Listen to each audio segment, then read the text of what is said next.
In this lesson, we're going to talk about graphing relationships. To start off with, what is the objective for this lesson? At the end of this lesson, you should be able to recognize the relationship between slope, x-coordinates, and y-coordinates. If this sounds a little confusing to you, don't panic. That's what I'm here for. Vocabulary. Some vocabulary terms you may be unfamiliar with that you need to recognize in this lesson. Slope. And slope is just a relationship between the change of x and y. Basically, what's happening to the line? Is it going up? Is it going down? It'll make more sense a little later. Domain is the range of x's in the problem. That'll make also more sense as we get into this. Undefined is any situation where you have a zero on the bottom of a fraction. Trend is the general pattern of a graph.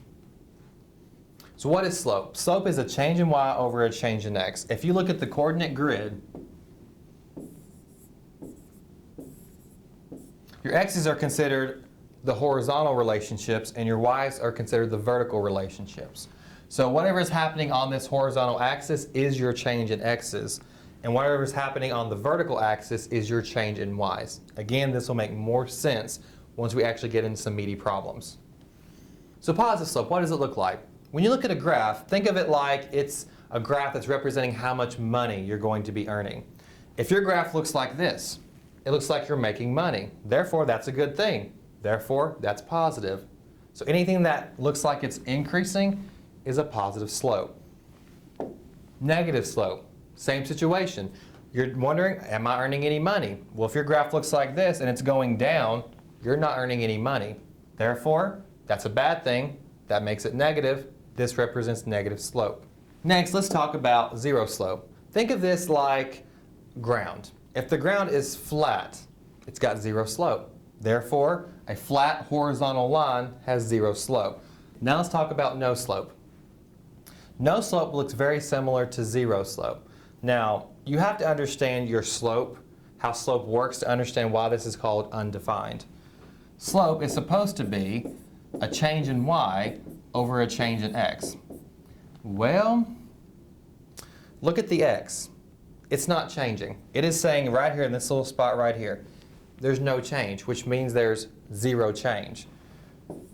If there is zero change, that means the bottom's going to have to be zero. Well, you can't divide anything by zero. Like, you can't take a group of things and divide it into zero pieces. That just doesn't work. Mathematically, that doesn't make any sense. Therefore, we call it undefined or no slope, since it doesn't make sense mathematically. Let's talk about trends. They may want you to try to find a trend of a graph. Now, what that means is it a positive trend? Is it a negative trend? Is there no trend? Now, if it's a curved line, for example, this right here, think of it like you're kind of straightening it out. If you're going to take it and straighten it out, what would it look like? It would look similar to this. Well, is this a positive slope or a negative slope?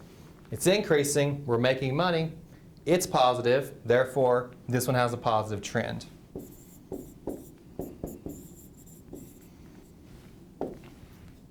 Increase and decrease. Think of increase as a positive change and decrease as a negative change. So, for example, let's say they told us that y is going to increase and x is going to decrease. The y is going through a positive change, it's increasing. X is going through a negative change, it's decreasing.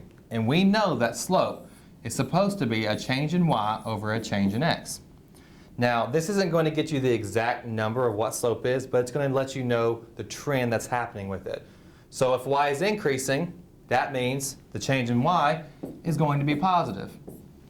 If x is decreasing, it means the change in x is going to be negative. What happens when you divide a positive and a negative together? You get a negative. That means the overall trend of this graph would be a negative trend. So let me draw you the graph of this to give you a visual image of what's exactly happening here. Y is increasing and x is decreasing. If you look at the coordinate plane, an increase in y means that we're going up.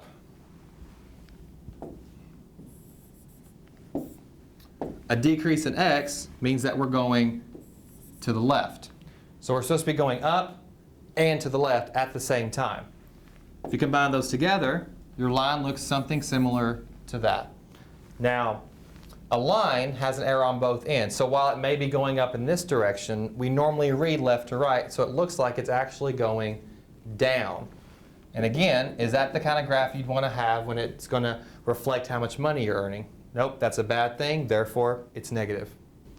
Now let's talk about some actual problems you could see on the test. A decrease in the x-coordinate corresponding to a decrease in the y-coordinate creates what kind of slope? Now this comes down to that whole increase and decrease. Decrease is going to be negative, increase is going to be positive. You have to understand, again, that slope is a change in y over a change in x. Let's look back at the problem. It says a decrease in the y-coordinate. That means the y is going to be negative, it's going to go down. So this top part will be negative. And then it says the x-coordinate is also decreasing. So if the x-coordinate is decreasing, which is going to the left on the coordinate plane, it means the x-coordinate is also going to be negative. Decrease means negative. Well, if you're dividing a negative by a negative, what happens? You get a positive. So if y is decreasing, which makes it negative, and x is decreasing, which also makes it negative, they'll cancel out each other to become a positive slope. So the answer should be this right here. But let me show you again graphically what that looks like to kind of cement this in. We know that y is supposed to decrease and x is supposed to decrease.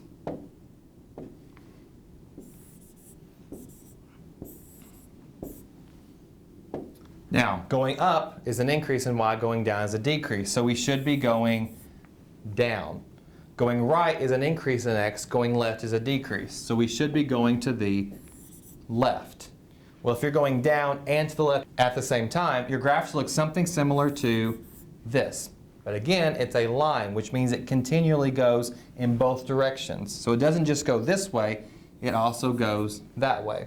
So if you're looking at just this line right here in the orange, is that a good thing or a bad thing? Is your money increasing or decreasing?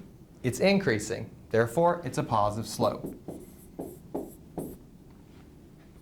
Let's look at another problem you could see on the HiSAT. Which of the following graphs represents a relationship between variables x and y if an increase in x is always accompanied by an increase in y within the domain shown?